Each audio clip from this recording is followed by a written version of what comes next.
할렐루야 여러분. 아, 한 주간 평안하셨습니까? 아멘 소리가 잘 안 들리네요. 한 주간 평안했다고 또 이번 한 주도 이야기하기가 정말로 쉽지 않은 한 주였던 것 같습니다. 정말 사상 최악의 대기 오염, 이 공기의 오염으로 말미암아 지금 며칠째 아마 대부분의 많은 가정들이 문을 열지 못하고 환기도 못 시키고 있는 가운데 어려운 가운데 있는 줄 알고 있습니다. 저희 집도 지금 4일째 문을 못 열고 있습니다. 그랬더니 집안 공기가 아주 이산화탄소로 가득 차 있다고 표현해야 될까요?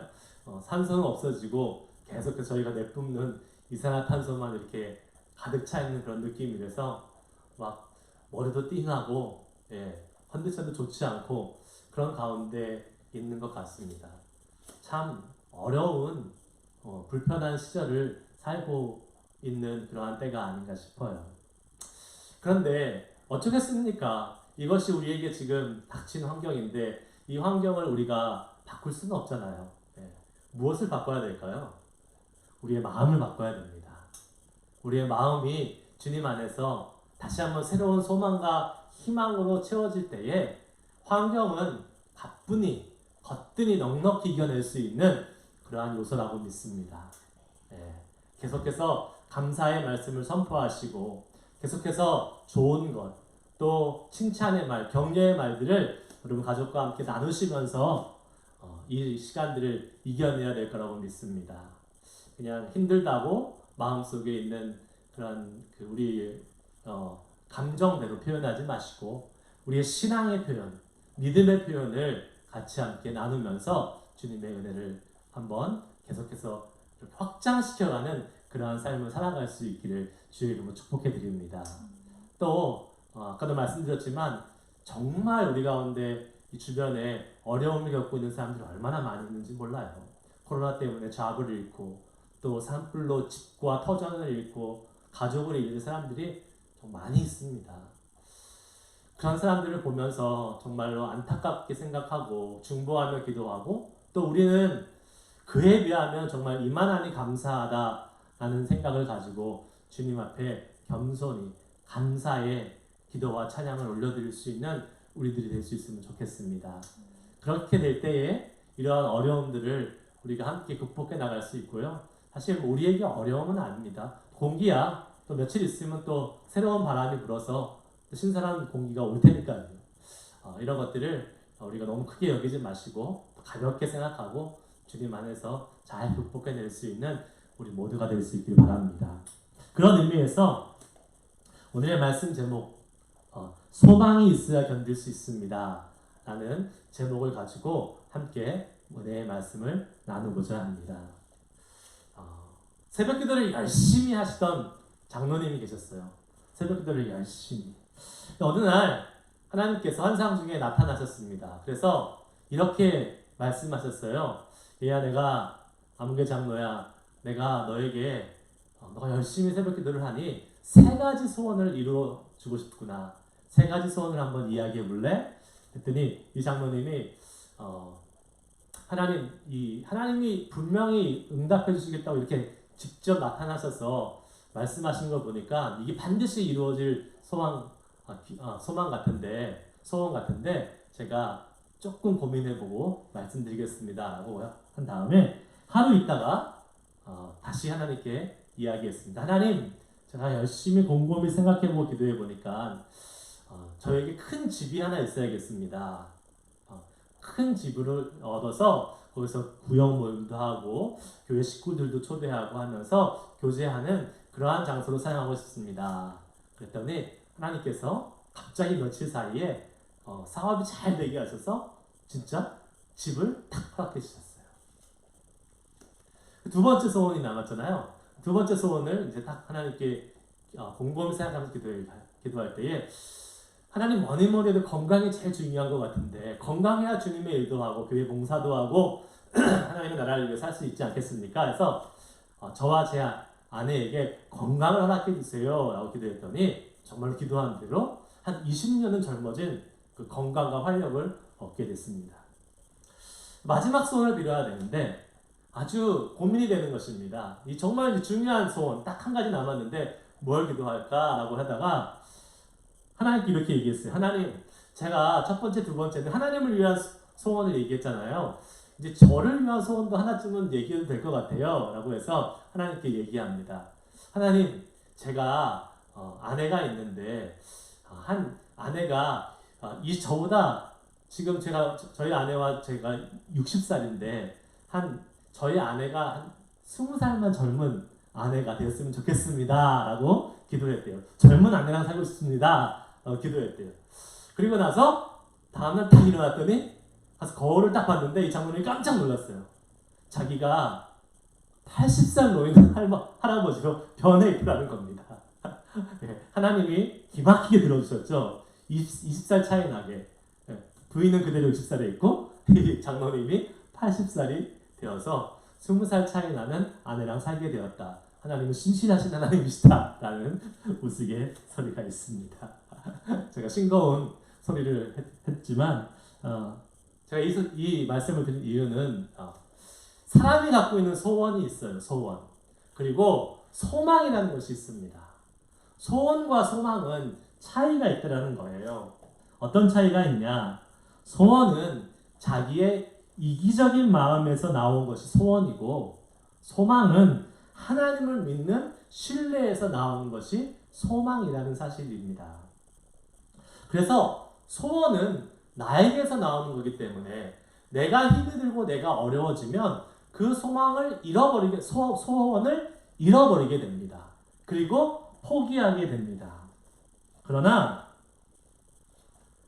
소망은 하나님을 믿는 신뢰에서 나오기 때문에 어려운 일이 있어도 하나님이 그 어려움 속에서 어떻게 일하실 것인가 라는 것을 바라보게 되고 기대하게 된다는 사실입니다. 소망이 있는 사람은 늘 하나님을 바라보고 기대하기 때문에 그 소망으로 인해서 삶에 생기가 돋고 삶에 활력이 돋을 수밖에 없는 것입니다. 환경의 지배를 받지 않는 삶을 살 수 있게 된다는 거예요. 여러분, 지금 아까 서두에도 말씀드렸듯이 지금 우리 환경이 이렇게 썩 좋지 않습니다. 지난 한 주 더 심해졌죠. 그런 상황 속에서 여러분의 삶은 생기가 돋았습니까? 활력이 넘쳤습니까? 그러면 여러분에게는 소망이 있는 삶을 살고 계신 분입니다.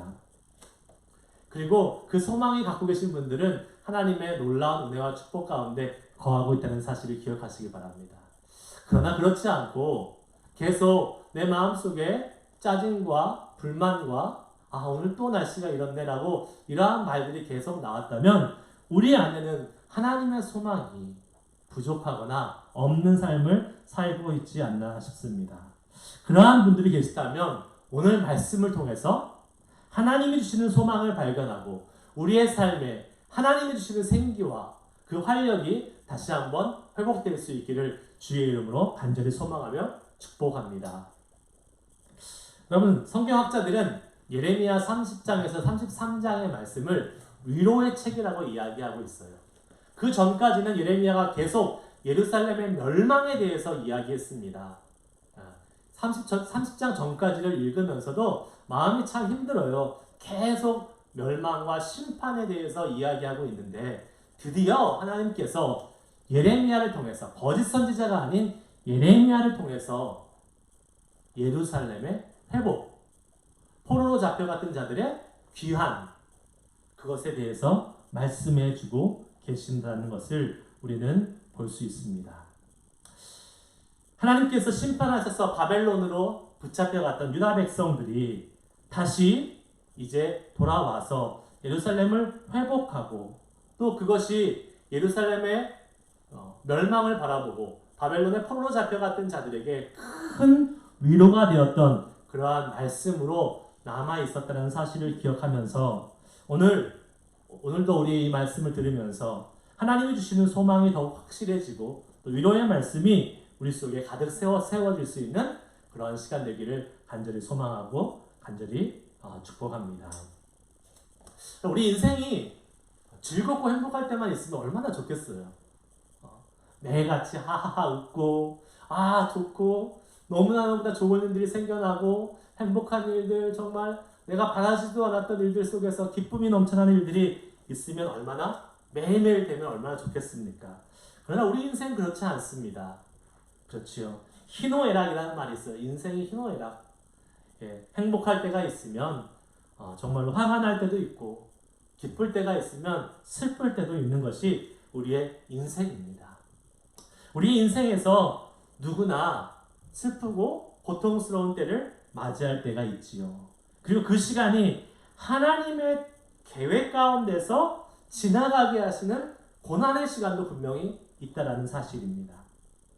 우리가 원치 않더라도 그렇다면 그 시간은 지나가야 합니다. 특별히 우리의 죄악으로 인해서, 우리의 잘못과 실수로 인해서 그 결과로 감당해야 될 고통과 고난의 연단의 시간이 우리에게 분명히 있다라는 사실입니다. 본문에 나오는 유다 백성들이 그런 시간을 겪어야 했습니다.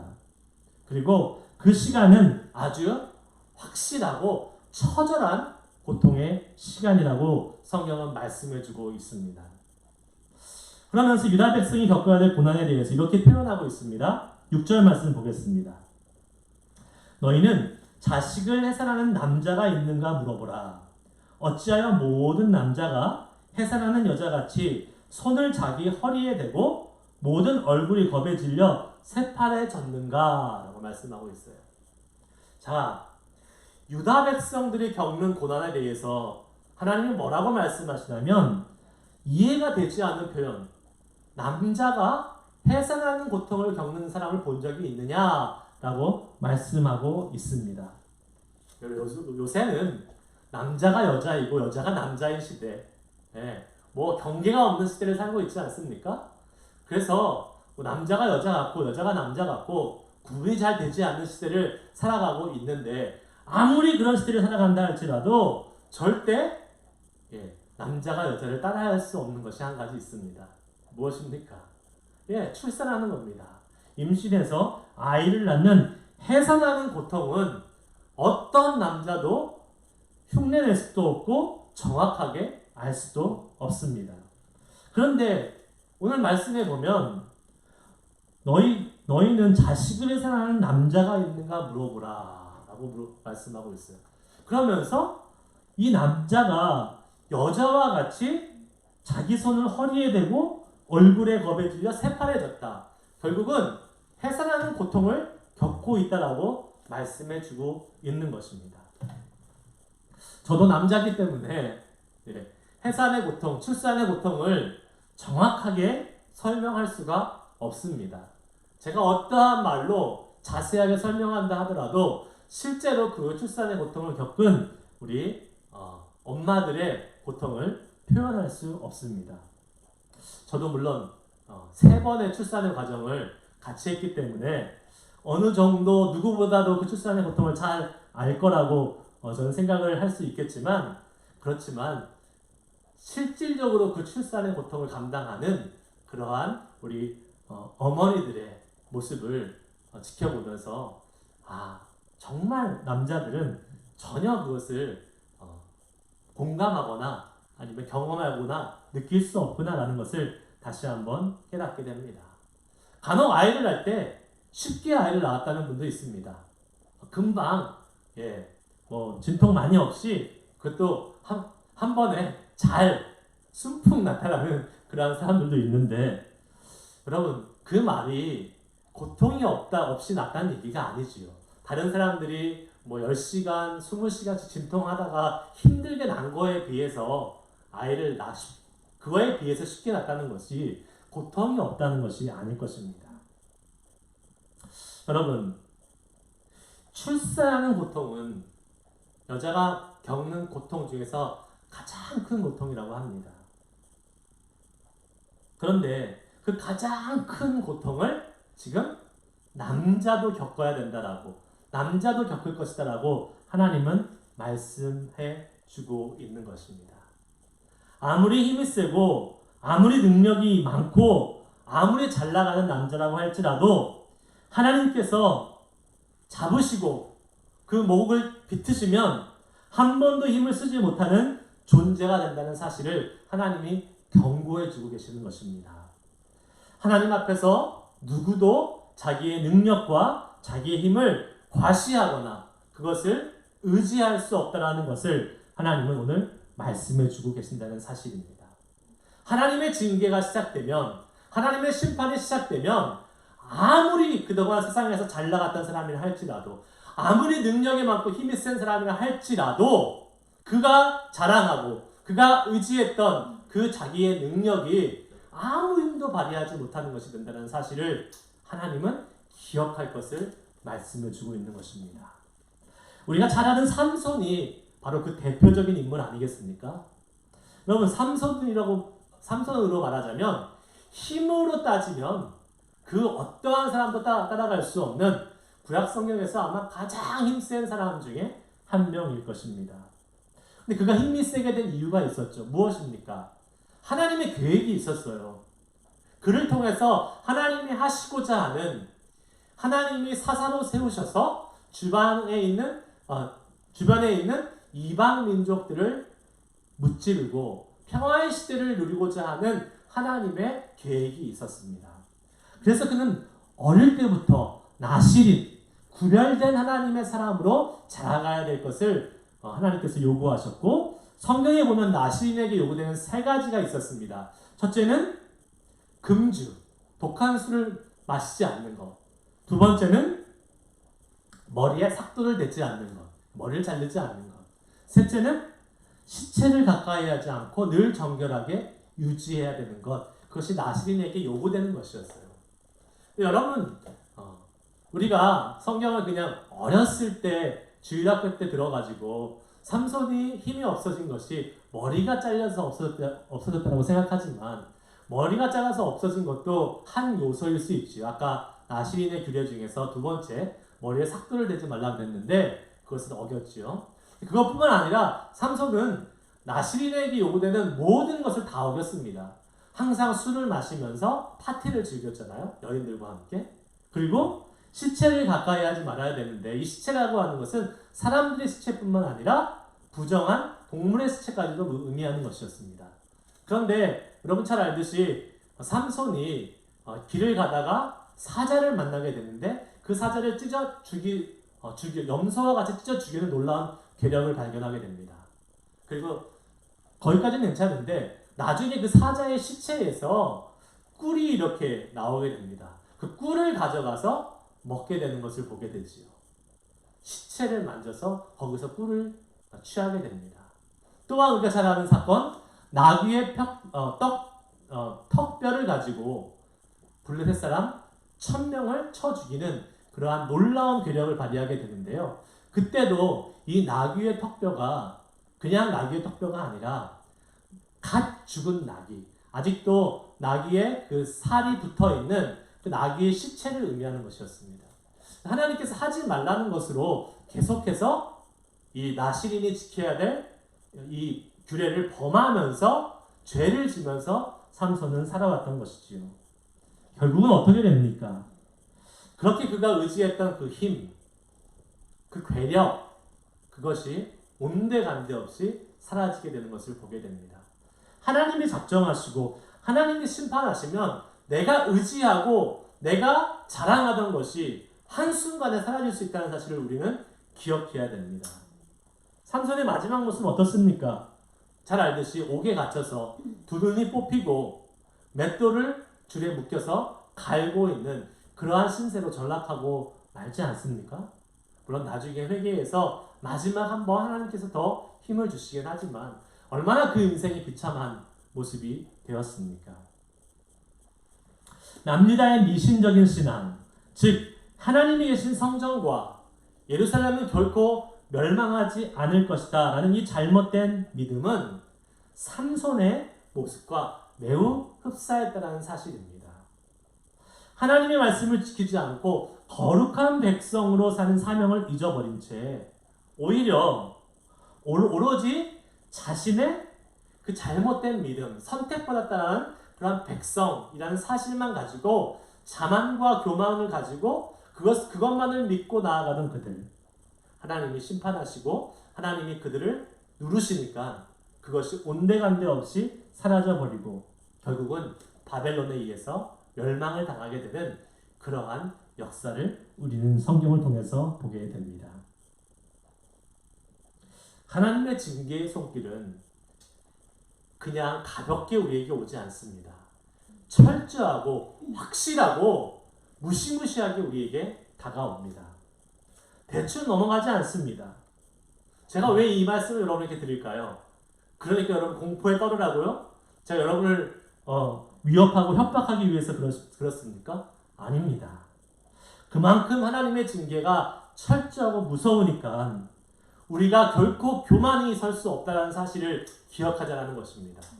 우리가 의지하고 우리가 자랑스럽게 여기고 우리가 정말로 디펜드하고 있는 우리 세상적인 모든 그것을 결코 정말 우리의 힘으로 삼아서는 안 된다는 사실을 말씀드리고 싶어서 그렇습니다.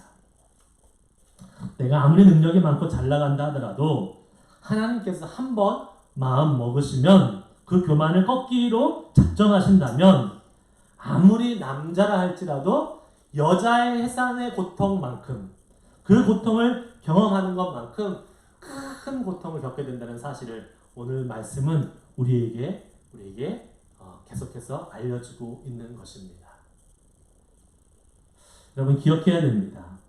고린도전서 1장 25절에 하나님의 미련한 것이 사람보다 지혜 있고 하나님의 약한 것이 사람보다 강하니라 라고 말씀하고 있습니다.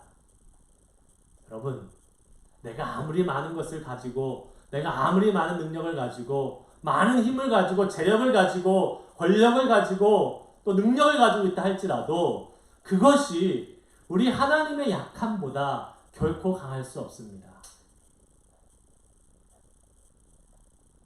내가 아무리 지혜롭다 할지라도 하나님의 미련한 것에 발 뒤꿈치도 따라갈 수 없는 것입니다. 그것을 인정하고 우리가 하나님 앞에 겸손히 주님의 은혜를 구하면서 살아갈 수 있는 우리가 되어서 교만히 살다가 하나님의 징계를 얻는 그러한 삶이 아닌 늘 겸손히 하나님의 은혜를 구하며 살아갈 수 있는 우리들 될 수 있길 주의 이름으로 축복합니다. 하나님의 백성이 징계로 인해서 받게 되는 고난은 다른 일반 세상 사람들이 겪는 고난과는 다른 점이 있습니다. 그것이 무엇일까요? 하나님의 사람이 겪는, 하나님의 백성이 겪는 고난. 그 고난은 바로 하나님이 정하신 기한이 있다는 겁니다. 끝이 있다는 거예요. 그 고통으로 끝나는 것이 아니라 그 고통을 통해서 하나님은 우리를 다시 일으켜 세우시기를 원하시고 우리에게 다시 한번 새로운 모습으로 축복하기를 원하신다는 사실을 우리는 기억해야 할 것입니다. 8절 말씀입니다. 만군의 여호와의 말씀이라. 그날에 내가 내 목에서 멍에를 꺾어버리며 내 포박을 끊으리니 다시는 이방인을 섬기지 않으리라. 아멘. 하나님의 말씀이 뭐라고 하고 있어요? 이 멍에, 내 목에서 멍에를 꺾어버리고 내 포박을 끊는다라고 말씀하고 있습니다. 큐티를 쭉 해오신 분들 알 거예요. 이 멍에가 무엇을 상징합니까? 그 줄, 포박이 무엇을 상징해요? 바벨론에게 항복해라. 바벨론에게 당분간은 순종하면서 바벨론에 굴복하면서 살아라 라는 것을 의미한다는 것 아니었겠습니까? 근데 하나님은 어떻게 하신다고요? 그 멍에를 꺾으시고 내 포박을 끊는다라고 말씀하신다고 기록하고 있어요. 바벨론으로 잡혀갔던 유대 백성들이 영원히 그 바벨론의 지배와 바벨론의 속박 속에 살아가는 것이 아니라 다시 고향으로, 집으로, 예루살렘으로 돌아온다는 사실을 예언하고 있는 말씀입니다. 실제 그런 일이 벌어졌지요. 당시 바벨론으로 잡혀온 포로가 여러분 유대 이스라엘 백성들 뿐이겠습니까? 아니죠. 주변에 있는 많은 민족들, 셀 수 없는 많은 민족들이 그 어마어마한 큰 바벨론 제국에 다 함락되어서 정복당해서 포로로 잡혀왔을 것입니다. 그런데 참 희한한 사실은 성경은 또 세계의 기록은 이 바벨론으로부터 자기의 고향으로 돌아간 유일한 민족을 바로 이 유다 백성들, 이스라엘 백성이라고 기록하고 있다는 사실입니다. 포로 생활에서 정식으로 명령을 받아서 당당하게 자기 땅으로 돌아간 백성들은 유다 백성이 유일했다는 사실이에요. 이것은 다른 민족들, 그곳에서 포로로 와서 살고 있는 바벨론에서 포로로 잡혀와 살고 있는 민족들에게는 이해할 수 없는 일이었다는 것입니다. 풀리지 않는 숙제였어요. 아니 왜 우리는 계속 여기서 살아야 되는데 저 유다 백성들은 자기 땅으로 돌아가는가? 그러나 돌아가는 유다 백성들은 그 이유를 분명히 알고 있었습니다. 그 해답을 알고 있었어요. 무엇입니까? 바로 하나님의 약속이 이루어지는구나 라는 것을 그들은 경험하고 그들은 느끼고 있었다는 사실입니다. 하나님께서 포로에서 다시 고국으로 돌아와서 회복시켜 주시겠다라고 이미 포로로 잡혀오기 전에 약속해 주셨기 때문에 이 하나님의 약속이 그 하나님의 약속이 이루어진다는 소망을 가지고 포로 생활을 해왔던 그들에게 이 약속이 이루어진다는 사실을 경험하면서 이들은 찬송을 부르며 기쁨과 즐거움 가운데 다시 고국으로 돌아올 수 있었다는 사실입니다. 그들이 바벨론에서 포로로 잡혀서 지내는 생활이 얼마나 고단스러웠겠습니까? 얼마나 힘들었겠습니까? 집 떠나는 고생인데 포로로 사는 것이 얼마나 쉽지 않은 그런 일이었겠습니까? 그럼에도 불구하고 그 돌아갈 때는 알 수 없었지만 그들은 하나님이 회복시키신다라는 이 소망, 약속의 말씀을 가지고 있었습니다. 그리고 그 고통의 시간, 고난의 시간이 그들이 고생만 하고 힘들기만 하고 어려운 시간이 아니라 자신의 죄를 돌아보고 새로운 예루살렘, 새로운 이스라엘 민족을 세우시기 원하시는 하나님의 철저한 계획임을 신뢰하면서 오히려 그 시간이 은혜의 시간임을 다시 한번 새롭게 그들을 빚으시고 하나님의 새로운 은혜와 축복을 내리시고자 하는 하나님의 계획임을 믿고 견딜 수 있었다는 사실을 우리는 기억해야 할 것입니다. 여기서 우리는 깨달아야 될 것이 있어요. 하나님이 주시는 고난의 시간은 결코 고통만 겪는, 결코 정말 진짜 고생만 하는 그러한 시간이 아니라는 사실입니다. 하나님의 백성들의 고난을 통해서 하나님을 깨닫게 됩니다. 어려운 시간을 통해서 하나님을 찾고 하나님을 의지하게 됩니다. 평안할 때 생각해 보세요. 내가 잘 먹고 잘 살 때에 얼마나 하나님을 찾습니까? 그렇지 않지요. 우리는 잘 먹고 잘 살게 되면 우리의 마음이 느슨해집니다. 우리의 마음이 쉽지 않아집니다. 그렇기 때문에 우리가 하나님의 말씀을 가까이 하기도 어렵습니다. 그러나 우리가 어려움과 고통의 순간에 찾아오면 어떻게 됩니까? 우리는 기도합니다. 우리는 하나님을 찾습니다. 하나님을 간절히 바라봅니다. 그렇기 때문에 우리는 하나님을 찾는 시간을 가질 수 있기 때문에 이 고통의 시간이 결코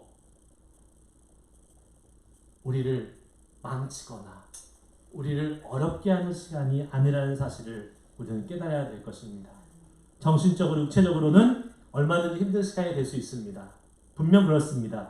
그러나 신앙적으로는 하나님의 도우심 없이는 결코 그 시간을 견딜 수 없다라는 사실을 깨닫게 되는 것이지요. 그래서 결국에는 이 살아있는 경험적인 신앙을 갖게 되는 것입니다.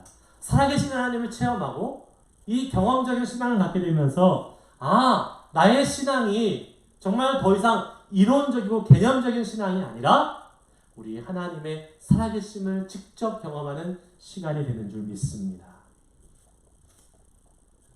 그리고 분명한 사실은 하나님의 백성들이 겪는 고난에는 끝이 있다라는 사실이지요. 하나님이 주신 고난은 우리를 파멸로 몰아넣고 우리를 고통 가운데 몰아넣어서 그것으로 멈춰서 끝나게 하지는 결코 않는다는 사실입니다. 분명히 회복에 새로운 예루살렘을 건설하시는 하나님의 계획이 있다는 사실을 기억해야 될 것입니다. 그러므로 우리가 어려운 시절, 힘든 시간을 지나갈 때 놓지 말아야 될 것입니다. 그것은 바로 하나님의 회복의 소망이에요. 하나님이 우리를 회복시키실 것이라는 소망입니다. 고난 가운데 힘들었던 시간을 뒤로하고 즐거움과 기쁨으로 소리 지르며 하나님을 찬양하고 간증하는 날이 반드시 온다라는 소망을 가져야지만이 우리는 이 고난의 때를, 어려움의 때를 잘 극복하며 나갈 수 있으리라고 믿습니다. 소망이 있으면 견딜 수 있는 거예요. 그런데 그 소망이 없으면 결코 견뎌낼 수 없다라는 사실입니다. 우리는 지금 쉽지 않는 시간을 보내고 있어요. 네. 코로나로 인해서 몇 개월 동안 우리의 삶이 지금 계속해서 정상적인 삶을 살지 못하고 계속 제한적인 삶을 살고 있는 가운데 있습니다. 거기에 산불 자연재해까지 겹쳐서 상황이 막 만만치 않은 가운데 있습니다. 서두에서 얘기했듯이 막 우리의 그 정신 상태가 정말로 위험한 지경에 이르는 경우가 있을 정도로 참 어려운 시대를 살고 있는 것 같습니다. 그러다 보니 때때로 삶의 의욕도 떨어지고 마음도 착잡해지고 그 다음에 미래에 대한 기대감, 그냥 또 이렇게 하루가 반복되고 일상적으로 쳇바퀴 돌듯이 우리의 삶에 대한 기대감이 없어지는 사람들이 점점점 많아지고 있다고 합니다. 코로나 블루라는 말이 생겼더라고요. 코로나 블루. 무슨 말이에요? 코로나로 인해서 이 블루하다는 그런 것이 감정이 막 이렇게 다운되고 우울해지고 그러한 사람들 상태를 의미하는데요. 그러한 증상을 겪는 사람들이 지금 한 70에서 80% 사람들이 그러한 증상을 겪고 있다 그래요. 혹시 여러분 그렇지 않습니까? 평상시보다 더 힘들고 어려운 시간을 겪고 있지 않다라고 자신 있게 말할 수 있겠습니까? 아니죠. 그렇지 않습니다. 우리 모두 다 이러한 환경과 이러한 상황에 지금 어느 정도 영향을 받고 있습니다. 하지만 여러분, 그렇지 않습니다. 우리는 이 환경과 이 상황의 영향을 이겨낼 수 있습니다. 견뎌낼 수 있습니다. 세상 사람들은 이 상황 속에서 점점점 암울하고 어두운 상황으로 나아간다고 할지라도 우리는 환경은 힘들어지지만 하나님 안에서 소망이 있기 때문에 이 환경을 이겨낼 수 있는 힘을 주님이 우리에게 주신다는 사실을 믿으시길 바랍니다. 언젠가 하나님의 때가 되면 그때 우리는 때에 관심이 있지만 그때는 알 수 없습니다. 그러나 우리가 더 겸손히 낮아져서 기도하고 회개하고 철저히 온전히 하나님을 믿고 신뢰하는 그때에 하나님이 이스라엘 백성들을 회복시켜줘서 예루살렘으로 돌아가게 하셨던 것처럼 우리도 이러한 어려운 상황과 어려운 환경 속에서 우리를 건져내셔서 기쁨의 찬송을 부르며 하나님께 나아가는 그날이 오게 하실 수 있음을 믿으시길 주의 이름으로 축복합니다. 그 소망이 있어야 돼요. 그 소망. 그 소망이 먼 미래에 있는 것이 아니라 하나님이 회복시켜 주시는 것, 환경을 회복시켜 주시는 것은 시간이 지나야겠지만 우리의 마음을 회복시켜 주시는 것은 매일매일 진행될 수 있다는 사실을 기억하시기 바랍니다. 매일 일어나면서 하나님을 향한 감사와 신뢰, 그 기대, 소망, 그것을 가지고 살아갈 때에 주님이 우리의 삶에 아까 말씀드린 대로 소망에 있는 사람이 주시는 생기와 활력이 넘쳐나게 될 줄 믿습니다. 사단은 우리를 계속해서 이 소망을 빼앗아 가려고 합니다. 아니 뭐 어제랑 오늘 다를 게 뭐가 있어? 똑같아. 내일도 똑같을 거야. 내일도 이렇게 힘들고 내일도 이렇게 코로나가 창궐하고 또 공기는 더럽고 계속 이러한 마음을 갖고 희망을 무너뜨리려고 사단은 우리에게 찾아오겠지만 그러나 여러분 기억하십시오. 그것은 사단이 주는 생각이고 예수 그리스도의 이름을 물리치고 우리는 하나님의 소망의 사람입니다. 하나님이 회복시킬 것을 확신합니다. 그리고 그 회복의 시작은 바로 오늘 이 시간부터 내 마음의 회복으로부터 시작됩니다. 라는 것을 선포하며 살아갈 때에 여러분 우리의 삶은 주님이 주시는 그 은혜와 사랑과 활력과 생기로 가득 채워질 줄 믿습니다. 내일부터 실천하십시오. 아니 지금 이 순간부터 실천하십시오. 여러분 하루를 시작하면서 오늘 하루 주신 하나님의 소망의 말씀을 기대합니다. 오늘 하루 주실 주님의 소망을 간절히 바랍니다. 기대합니다. 그러한 마음으로 살아갈 때에 우리 속에 닥쳐오는 많은 어려움들을 주님의 능력으로 극복해낼 수 있는 힘을 주님이 허락해 주실 줄 믿습니다. 그러한 삶을 살아갈 수 있는 저와 여러분 될 수 있기를 주의 이름으로 축복합니다. 기도하시겠습니다.